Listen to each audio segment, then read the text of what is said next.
하나님의 말씀은 사사기 6장 11절부터 24절까지 말씀입니다. 사사기 6장 11절부터 24절까지 말씀입니다. 조금 긴 말씀이지만 저희가 한 절씩 번갈아 가면서 좀 읽어 나가도록 하겠습니다. 사사기 6장 11절부터 24절까지 말씀입니다. 새번역 성경 버전으로 저희가 함께 나누도록 하겠습니다. 주님의 천사가 아라비에 있을 사람 요아스의 땅 오브라에 있는 상수리 나무 아래에 와서 앉았다. 그때에 요아스의 아들 기드온은 미디안 사람들에게 들키지 않으려고 포도주 틀에서 몰래 미리삭을 타작하고 있었다. 주님의 천사가 그에게 나타나서 힘센 장사야 주님께서 너와 함께 계시다고 말했다. 그러자 기드온이 그에게 대물었다. 감히 여쭙습니다만 주님께서 우리와 함께 계신다면 어째서 우리가 이 모든 어려움을 겪습니까? 우리 조상이 우리에게 주님께서 놀라운 기적을 일으키시려 우리 백성을 이집트에서 인도해내셨다고 말하였는데 그 모든 기적들이 다 어디에 있단 말입니까? 지금은 주님께서 우리를 버리시기까지 하셔서 우리가 미디안 사람이 손아귀에 넘어가고 말았습니다. 그러자 주님께서 우리를 말씀하셨다. 너희에게 그들을 가져가서 이스라엘을 미디안에서 구하여라. 내가 주님 너를 보낸다. 기드온이 주님께 아뢰었다. 감히 여쭙습니다만 내가 어떻게 이스라엘을 구할 수 있습니까? 보시는 바와 같이 나의 가문은 므낫세 지파 가운데서도 가장 약하고 또 나는 아버지 집에서도 가장 어린 사람입니다. 그러나 주께서는 내가 반드시 너와 함께 계실 것이니 내가 미디안 사람들을 만나서 사람하고 없을 것이다 하고 말씀하셨다. 기드온이 또 주님께 아뢰었다. 참으로 나를 좋게 보아주신다면 지금 나에게 말씀하시는 분이 정말로 주님이시라는 증거를 보여주십시오.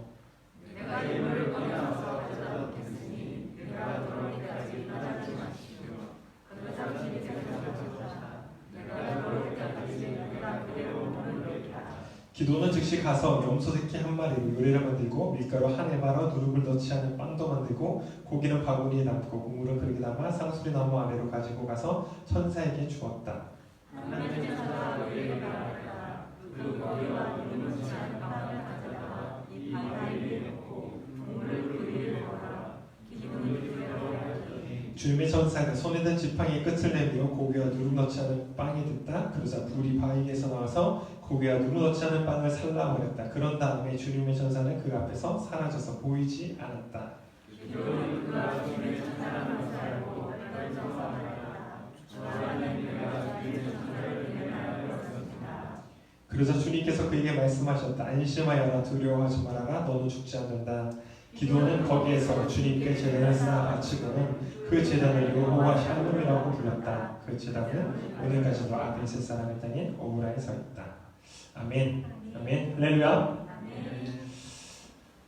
네, 여러분 한 주간 또 어떻게 지내셨는지 잘 지내시고 계시나요? 네. 아니세요? 잘 지내겠습니다. 네.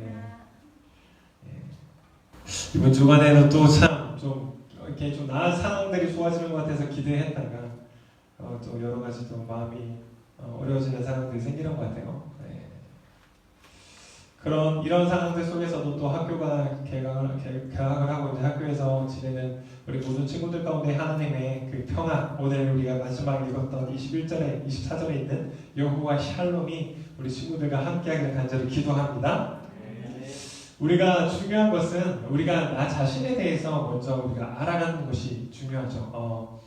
최근에 예전에는 그러지 않았지만 이제 좀 많은 학문들이 발전하고 또 사회가 발전하면서 중요하게 여기게 된 것은 나 스스로 나의 존재가 무엇인가, 우리가 나의 각자의 개인의 존재가 무엇인가가 더 중요하게 이제 바라보게 되는 관점들이 많이 생겨났죠. 뭐 심리학에서나 아니면 뭐 상담에서나 마찬가지지만, 그러니까 무엇인가 어떤 상황과 문제를 대면했을 때 그 문제와 상황들을 해결하기 이전에 그것이 무엇인지를 파악하기 이전에 사실은 본질적으로 어떤 질문을 하냐면 그 문제 앞에 서 있는 나는 어떤 존재인가에 대해서 묻는 것이 중요하다라고 뭐 상담학에서도 그렇고 심리학적인 부분에서도 많이들 얘기를 하죠. 그러니까 지금 우리가 마주하고는 이 상황들 가운데 이 환경 앞에서 지금 그 환경에 대해서 어떠한 문제를 찾아내는 것이 아니라 그 앞에 서 있는 지금 나는 어떠한 존재로 서 있는가, 우리가 그 질문을 해야 된다는 거죠.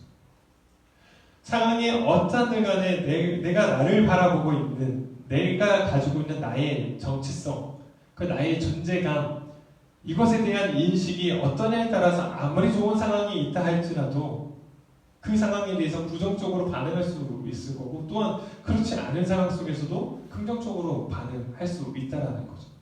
그러니까 중요한 것은 지금 그런 상황들 앞에서 서 있는 나는 지금 어떤 존재인가? 다시 말해, 내가 바라보는 나는 지금 어떤 존재인가? 우리는 한번 질문해 보야 된다는 거죠.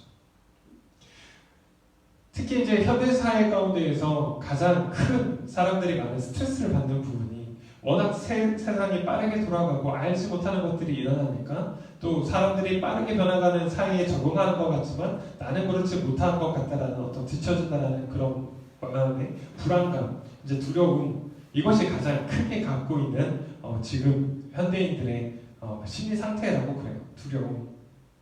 그러니까 그 두려움으로 인해서 나 자신을 내가 바라보면서 그 두려움에 사로잡혀서 나를 바라보니까 나는 할 수 있는 게 없거든요. 나는 뭔가 뛰어난 것이 없거든요. 뭔가 지금 잘하고 있는 것이 없거든요. 그러니까 그 상황에 어떤 조그만 문제가 생겨도 거기에 그냥 무너져버리고 거기에 그냥 안주해버리거나 거기서 더 이상 헤어나오지 못하는 상황들이 쉽게 발생한다는 거죠. 무기력감에 빠지고 패배감에 빠지고 또 좌절감에 빠지고, 그러니까 그런 두려움 가운데서 두려움이라는 시선을 가지고 나를 계속 바라보니까 그렇다는 거죠. 오늘 본문의 말씀에 나오는, 우리가 기드온이라는 사람 너무 잘 알겠지만 이 기드온의 상황도 즉 그런 상황이잖아요. 이전에 지금 드보라라는 여자 선지자를 통하여서, 사사를 통하여서 하나님께서 40년 동안을 이스라엘 평안하게 다스리게 하셨습니다. 그런데 이 드보라가 죽고 나서 지금 어떤 일이 일어나냐면 6장 1절에 보니까, 그냥 이거는 그냥 개역개정으로 읽겠습니다. 이스라엘 자손이 또 여호와의 목전에 악을 행하였으므로 여호와께서 7년 동안 그들을 미디안의 손에 넘겨주시니, 그러니까 드보라 사사가 40년 동안 평안하게 이스라엘을 다스리다가 이가 또 죽고 나니까 이 이스라엘 백성이 다시 하나님 앞에 악을 행했다라는 거예요. 그 악이 사실은 뒤에도 이제 그 기드온의 아버지의 일들을 보면 알고 있지만, 아세라 목전을, 그러니까 우상을, 그 이방신들을 섬기는 그 일들을 그들이 또 행했다라는 거예요. 지난주에도 이야기했지만 왜 그들이 그들의 그 소속적인 종교들을 받아들였을까? 그것이 사실 전략적으로 보면 그들이 농경 생활을 이루어가는 데 있어 굉장히 유익했을 거라는 거죠. 눈에 보이는 것으로 봤을 때, 머리로 계산하는 대로 봤을 때 그들의 그 농경 문화를 받아들이는 것이 떠돌이 생활을 하다가 이제 정착해서 농경 생활을 시작하는 이스라엘 민족 입장에서는 굉장히 유익했을 거라는 거예요. 그래서 하나님께서는 그들의 그 문화를 그렇게 그들의 눈에 보이는 것을 받아들이지 않게 하기 위해서 모든 족속을 다 멸하셨는데 그들이 그것을 행하지 않았었거든요. 남겨두었거든요. 그러니까 결국 그들과 결혼하게 되고 그들의 문화를 받아들이게 되고 그들에게 수용을 하게 되다 보니까 이제 종교 자체도 이제는 혼합이 되어버리는 그런 모습들이 있는 거죠. 그러니까 하나님을 향한 예배가 멈춰진 건 아닙니다. 하나님을 향한 제사가 멈춰진 건 아니에요. 그러나 예배를 드리면서 또한 그들의 섬기고 있는 그 우상 숭배를 같이 하고 있다는 거죠. 혼용이 되는 그런 상황 속에 있는 거죠. 그러니까 이것이 계속 반복되고 있는 사사의 역사이며 이스라엘의 그 구약의 역사이기도 합니다. 지금 이제 그러니까 그 일로 인해서 하나님께서 이스라엘 백성을 미디안의 손에 넘기셨습니다. 사실 미디안이라는 것은 어떤 특별한 족속도 물론 지칭을 하긴 하지만 그냥 정착되지 않고 그 당시에 그 강야를 떠돌이 생활하는 족속들을 다 미디안 강야라고 사실 부르거든요. 그러니까 이 사람들이 어느 때 들어오냐면 추수할 때 당연히 들어옵니다. 그런데 씨를 뿌릴 때도 들어온다는 거예요. 왜 씨를 뿌릴 때도 침략을 하는가? 씨를 뿌리기 위해서 그 종자들을 다 꺼내내거든요. 이제 창고에서 좀 숨겨놨던 걸 다 꺼내내니까 이때도 심사를 해가지고 그들의 씨 뿌릴 그 종자까지마저도 다 가져가는 거예요. 그러니까 극심한 기근에 지금 생활을 하게 되는 상황이거든요. 그런 가운데서 지금 기드온은 그 포도트리라는 것은 결국 작은 것인데 그래서 자기 집 안에서 이제 숨어서 그 타작을 하고 있는 거예요. 곡식 타작을 하고 있는 그 상황 가운데 하나님의 천사가 나타나는 거죠. 세번역 버전에서는 힘센 장사야 라고 표현을 했는데 조금 느낌이 약한 것 같아요. 오히려 개역개정에서 큰 용사여 라고 이야기를 합니다. 그러니까 하나님께서 지금 그 숨어서 지금 있는 그 상황 가운데 숨어있는 그 기드온을 향해서 지금 큰 용사야, 하나님께서 너와 함께 하신다라고 말씀하시고 그 기도를 향해서 네가 이제 이스라엘 그 힘으로 이스라엘을 구원해라라고 말씀하시죠. 그 상황을 지금 기도는 받아들일 수 없는 거예요. 왜냐하면 자기가 배운 대로 사실 자기의 신앙 고백이라기보다는 자기가 배운 대로 전례들은 이야기를로 따지면 하나님께서 함께 하신다면 하나님께서는 우리의 조상들을 그 애굽에서 탈출시키셨고 이집트에서 탈출시키셨고 그 다음에 그 광야 가운데서도 많은 족속들과의 그 전쟁 준비되지 않았던 군사적으로 준비되지 않았던 우리의 조상들임에도 불구하고 그들을 통하여서 남북문학의 성들을 무너뜨리고 그 땅을 점령하게 하셨던 그 하나님이 함께 하신다면 지금 우리가 겪고 있는 이 상황은 도무지 말이 안 된다라는 거죠. 그러니까 하나님이 우리를 버리셨다라고 이야기를 한다는 거죠. 하나님이 계시지 않는다라고 이야기를 하는 거죠. 그리고 또 자신은 어떻게 바라봅니까? 자신은 그 므낫세 지파 중에서 가장 작은 가문이며 또 그 작은 가문 중에서 가장 어린 사람이라고 이야기를 하죠. 그러니까 나에게 내가 주어진 어떤 환경이나 조건을 봤을 때는 나에게 그럴 수 있는 힘이 없다라는 거예요. 자기 스스로를 지금 판단할 때에 패배감이 있고 좌절감이 있는 거죠. 무기력함이 있는 거죠. 하나님이 함께 계셨다면 이런 일들이 벌어지지 않을 거라고 이야기를 하죠. 그러나 하나님의 천사는 그에게 어떤 조건으로 그가 힘센 장사, 그러니까 큰 용사라고 이야기를 합니까? 하나님이 함께 하시고 있다라는 조건이 붙어 있는 거거든요. 우리가 우리를 바라볼 때에 때로는 놓치기 쉬운 것은 하나님이 나와 함께하고 계신다는 것. 그 하나님께서 나를 부르셨고 나와 함께하고 계신다는 이 전제 조건을 우리가 잊지 않아야 한다는 거예요. 우리가 특별한 어떤 능력이 있어서 우리가 뛰어난 것을 가지고 있고 어떤 좋은 조건이 있어서 하나님께서 우리를 힘센 장사야 아니면 또 큰 용사라고 부르시고 우리를 사용하시겠다고 말씀하시는 것이 아니라 우리가 하나님 앞에 쓰임받을 수 있는 하나님께서 우리를 사용하시는 가장 기본적인 조건은 하나님 그분이 우리에게 찾아오셔서 함께 해주시기 때문에 그 일들을 감당하게 하신다라는 거예요. 우리의 어떤 능력, 우리의 탁월한 어떤 뛰어난 재능 그거를 하나님께서 사용하시는 것이 아니라 아무것도 없어도 그저 그 하나님이 찾아오셔서 함께 해주시니까 그 일들을 감당하게 하신다라는 거죠. 우리는 그 하나님의 일하신 방법을 잊어서는 안 됩니다. 두 가지 반응으로 보일 수가 있어요. 때로는 기도원처럼 그저 내 조건과 상황을 바라보면서 나는 아무것도 할 수 없다라고 그저 그렇게 그 자리에 머물러 있는 그런 패배감에 빠져버린 존재로 빠져버릴 수가 있는 반면에 때로는 내가 능력이 있으니까 이렇게 하는 거지라는 교만함에 빠질 수 있다는 거거든요. 우리가 이 두 가지 가운데 사실은 하나님께서 함께 하셔서 그 일을 감당하시겠다라고 말씀하심에도 불구하고 나는 못합니다라는 건 마치 이제 사무엘상에 나오는 그 사울왕과 같이 초반에 그가 하나님께서 사무엘을 통해서 기름을 부으셨음에도 불구하고 자기는 그 조건이 없다라고 자꾸 빼잖아요. 사실 그것도 하나님께서 볼 때는 겸손이 아닌 교만이거든요.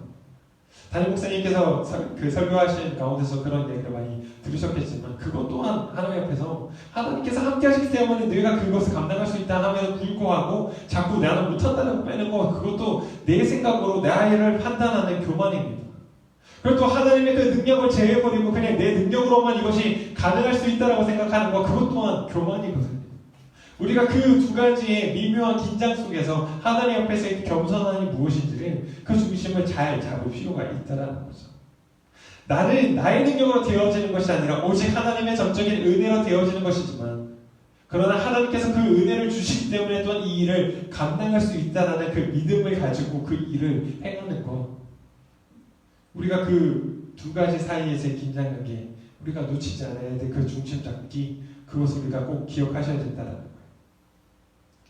근데 하나님께서 오늘 이 기도원을 부르셔서 사용하시는 이 일들을 우리가 가만히 살펴보면 참 큰 은혜가 있어요. 하나님께서 하나님의 그 일을 그러니까 지금 이스라엘의 자손이 이제 미디안으로 인해서 굉장히 고통스러우니까 하나님께서 그 음성을 들으셨다라고 그 6장 초반에 이제 그런 말씀 서술되고 있거든요. 나오거든요.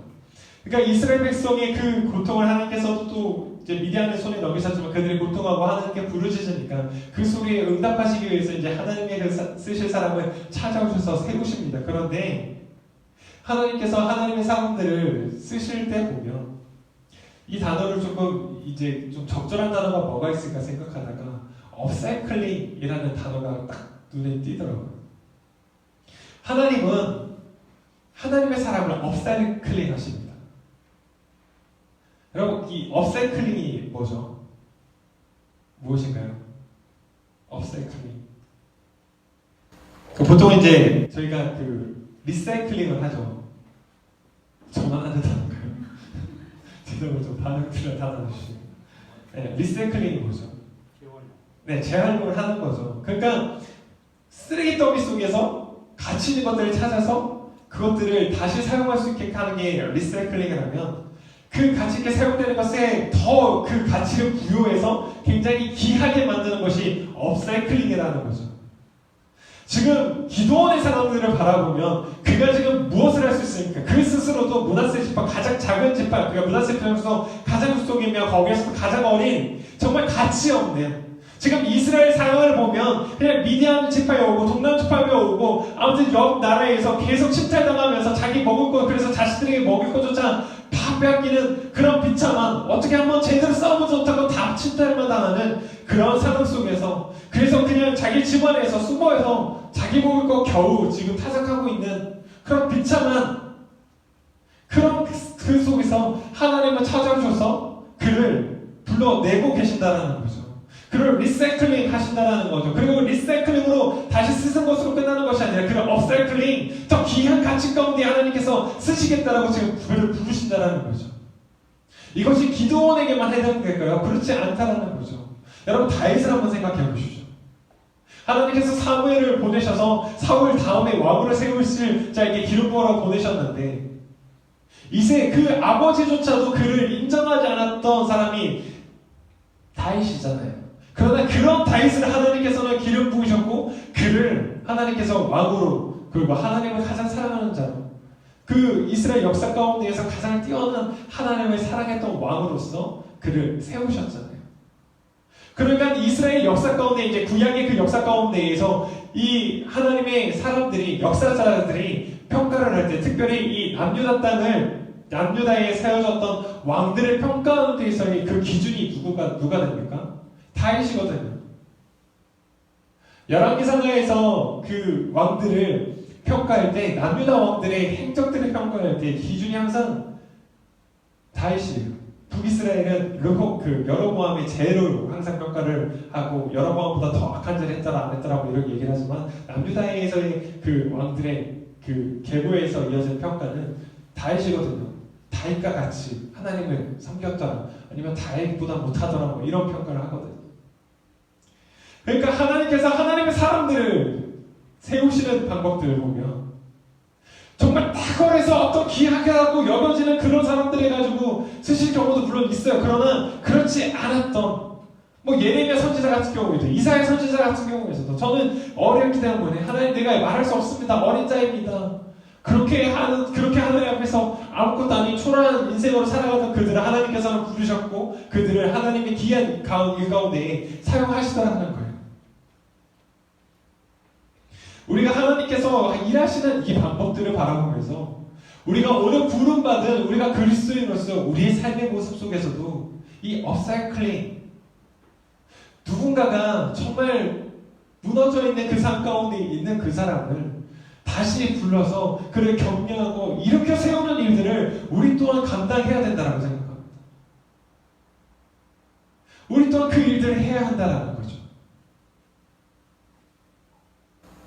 오늘 본문의 말씀 나누고자 하는 핵심의 주제는 아니지만 그러나 이 말씀을 묵상하면서 한 주간 정말 생각했던 것은 우리가 정말 하나님의 사람으로서 부름받아가지고 이 땅 가운데 살아가면서 우리가 우리의 이웃 가운데 함께 살아가는 그 이들에게 함께 살아가고 있는 이웃들에게 정말 누군가 힘들어할 때에 그를 불러세우고 다시 격려해서 다시 한번 하나님 앞에 귀하게 쓰임받을 수 있는 귀한 삶의 가치로 나아갈 수 있도록 우리가 정말 돕고 있는가?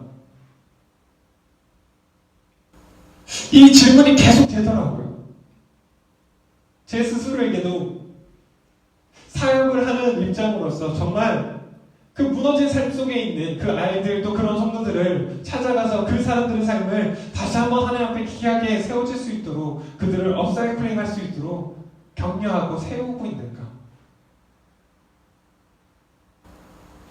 여러분, 우리가 하나님 앞에 부름받은 사람으로서 우리가 그 일들을 감당할 수 있는 사람들이 되어야 한다는 거죠. 그것이 하나님께서 하나님의 일을 행하시는 방법이었고 오늘 또한 그 하나님의 사람들, 부름받은 사람들을 통해서 그 일들을 계속해서 이뤄가기를 원하신다는 거예요. 그러나 우리가 때로는 어떤 모습들이 보입니까?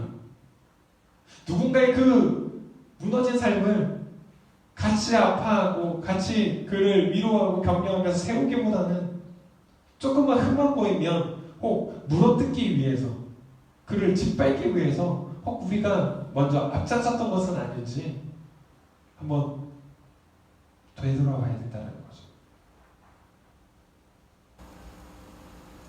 하나님은 무너진 그들을 지금 그 상황을 바라보지 않으시고 그 안에 있는 내적 잠재력을 보고 그를 부르고 계신다는 거예요. 그것이 하나님의 시선이라는 것입니다.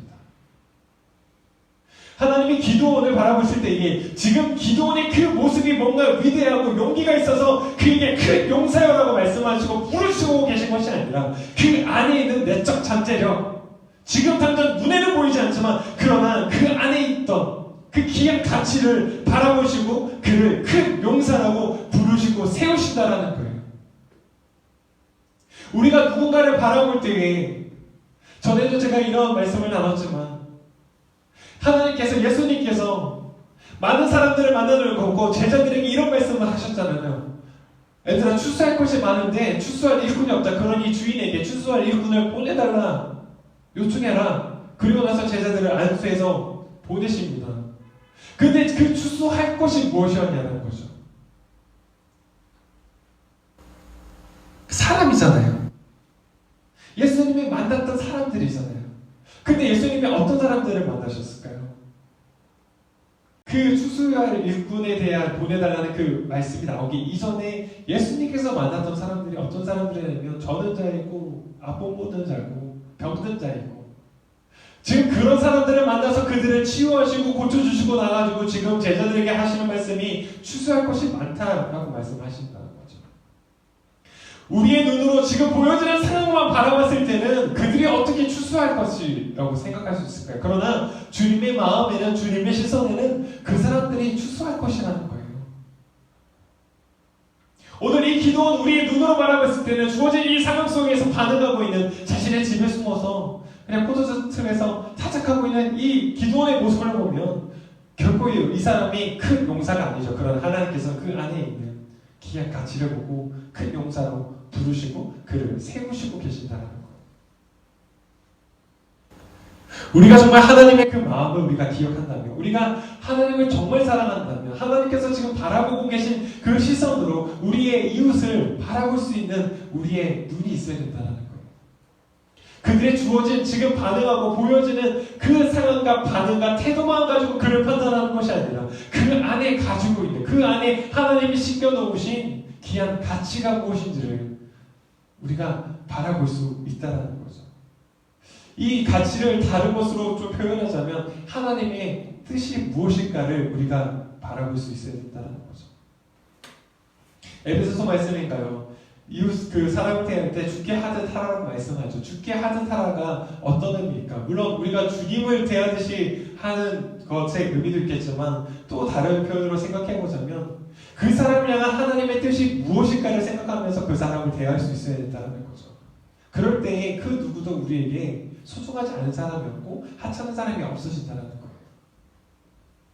지금 당장 내가 생각하기에는 그 사람이 어떠한 별일 없는 사람처럼 보일지 모르겠지만 그러나 우리가 그 사람을 향한 하나님의 뜻이 무엇일까라고 생각하면 그 관계 가운데 우리가 결코 함부로 대하지 못한다는 거죠. 왜요? 아무리 어린아이들일지라도 아무리 지금 사회적으로 그런 것이 없다 할지라도 그를 향한 하나님의 뜻이 어떤 것인지 그래서 그를 어떠한 인생으로 이끌어 가시는 것이 하나님의 뜻일지 우리가 알지 못하기에 우리가 함부로 하지 못한다는 거죠. 하나님 우리를 또한 그렇게 부르십니다. 또한 우리를 통하여서 또 다른 이웃들을, 또 다른 하나님의 사람들을 그렇게 불러내기를 원하십니다. 우리가 그 하나님의 그 시선을 가지고 있는 사람들이 되기를 원합니다. 그 하나님의 마음을 우리가 읽어갈 수 있는 정말 하나님의 사람들이 되기를 같이 기도합니다. 지금 이 상황들 속에서 우리가 좀 그리스도에서 가장 우리가 경계하고 그러지 말아야 할 거 누군가를 향한 혐오와 비판이라는 거죠. 물론 잘못에 대해서는 우리가 마땅히 말할 수 있겠습니다만은 그것이 그냥 어떤 극단적인 혐오나 비판과 배척이 되어서는 안 된다는 거예요.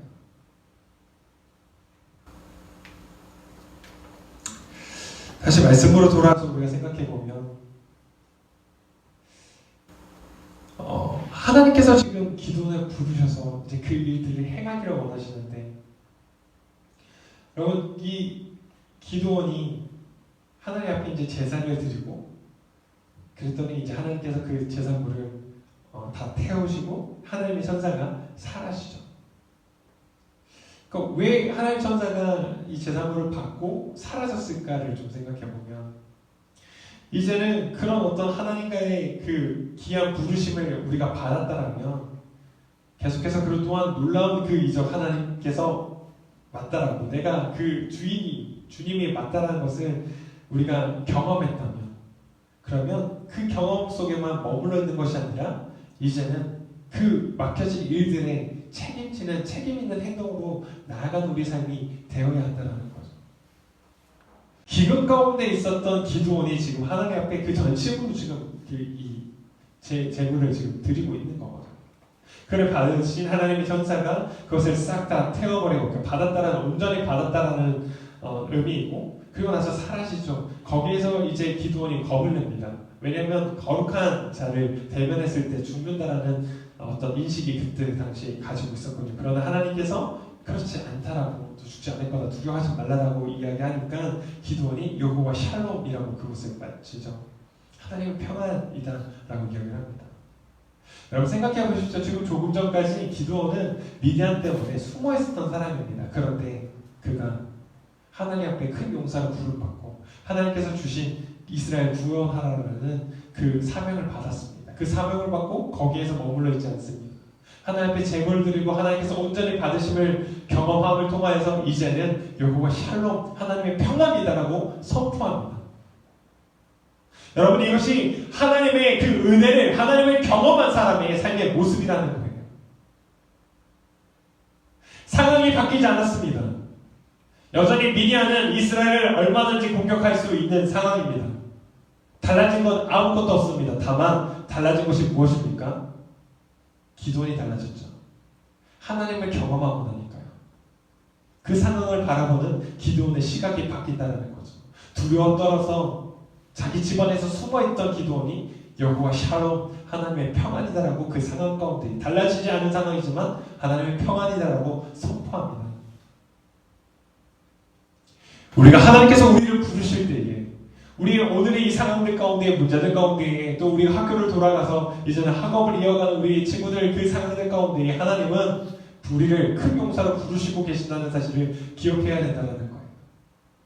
그리고요, 우리가 하나님을 경험한 사람으로서 우리에게 주어진 이 상황이 어떠한 상황이들 가운데에 우리가 여호와 샬롬, 하나님 평안입니다 라고 선포하며 이제는 우리에게 주어진 일들을, 우리에게 맡기신 일들을 책임있게 감당할 수 있는 그 삶의 자리로 나아가야 된다는 거예요. 사실 이 기드온이 하나님을 경험하고 난 다음에 가장 먼저 했던 일은 미디안과의 싸움이 아닙니다. 그의 아버지 집 마당에 있었던 우상 제사를 드리는 제단을 부셔뜨리고 아세라 목상을 부셔뜨리는 그 일을 시작했거든요. 그러니까 지금 이스라엘의 문제는 외교적인 문제가 아니라는 거예요. 국제적인 문제가 아니라는 거예요. 하나님과의 그 관계가 어긋났던 그 관계부터 다시 회복하는 것이 이스라엘의 문제의 회복의 시작이라는 거죠. 하나님과 우리의 관계가 어떤 관계인지 우리가 한번 살펴보면서 오늘 하나님께서 지금 나를 무엇으로 부르고 계신지를 우리가 기억하면서 또 우리를 큰 용사로 우리 안에 있던 별 볼일 없는 내 인생을 하나님께서 부르셔서 귀하다라고 말씀하시고 내가 너로 인해서 기뻐하신다라고 말씀하시는 그 하나님의 그 사랑과 은혜를 경험한 자로서 우리가 또한 우리의 이웃을 바라보며 그들을 향해 귀하다라고 말할 수 있는, 여러분 귀한 존재입니다라고 말할 수 있는, 하나님의 귀한 사람들입니다라고 말할 수 있는 그런 우리의 믿음의 고백들, 또한 주어진 이 상황 속에 여전히 하나님의 평화는 우리와 함께 합니다라고 고백할 수 있는 그런 우리의 믿음들, 그런 우리의 믿음의 신앙의 고백들이 되어야 할 줄 믿습니다.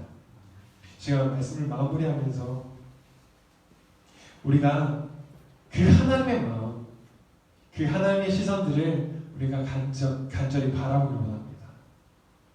우리가 우리의 눈으로 나를 봤을 때는 아무것도 아닌 것 같지만 그러나 하나님께서는 우리의 안에 있는 귀한 가치들을 보고 계시고 그 가치들로 우리를 부르시고 계신다는 거예요. 아버지 하나님, 그 하나님의 은혜를 기억합니다. 기도를 향하여 큰 용사라고 부르시는 하나님, 우리가 우리의 시선으로 바라봤을 때는 너무나 작고 연약하고 아무것도 아니기 때문에, 그래서 주어진 이 상황 가운데 우리가 할 수 있는 것이 아무것도 없기 때문에 그냥 그 자리에 머물러 불평하며 불만하며 좌절하며 패배함에 또한 좌절감에 무기력함에 빠져 있었던 우리의 마음과 우리의 신앙이 있었다면 하나님 다시 한번 우리 안에 있는 귀한 가치들을 바라보시며 너는 하나님의 사람이다, 너는 큰 용사다라고 부르시는 그 하나님의 음성을 듣게 하여 주시옵소서. 부르신 하나님의 그 음성 앞에 우리가 책임있게 반응하게 하여 주시옵시고, 우리의 상황이 달라졌기 때문에 여호와 샬롬이 아니라 하나님이 함께 하시기 때문에 여호와 샬롬이라고 고백할 수 있는 우리의 믿음이 되게 하여 주시옵소서. 그런 우리의 고백, 우리의 신앙이 되게 하여 주옵소서. 또한 우리의 이웃들, 혹 염려와 좌절 가운데에 근심 가운데 빠져있는 우리의 이웃들이 있다면 또한 우리가 그들을 향하여 하나님의 사람이라고, 하나님의 귀한 사람들이라고 그들을 다시 한번 불러내며 일으켜낼 수 있는 귀한 하나님의 일들을 감당할 수 있는 우리의 마음이, 우리의 삶이 되게 하여 주시옵소서. 그렇게 우리를 사용하실 줄 주님을 믿으며 사랑하신 예수님의 이름으로 기도드립니다. 아멘. 주님께서 가르치신 대로 예배를 마치겠습니다. 하늘에 계신 우리 아버지, 아버지 이름을 거룩하게 하시며 아버지 나라 오게 하시며 아버지의 뜻이 하늘에서와 같이 땅에서 이루어지게 하소서. 오늘 우리에게 연식을 주시고 우리가 우리에게 잘못한 사람을 용서해 준 것 같이 우리 죄를 용서해 주시고 우리를 시험에 빠지지 않게 하시고 악에서 구하소서. 나라와 권능과 영광이 영원히 아버지의 것입니다.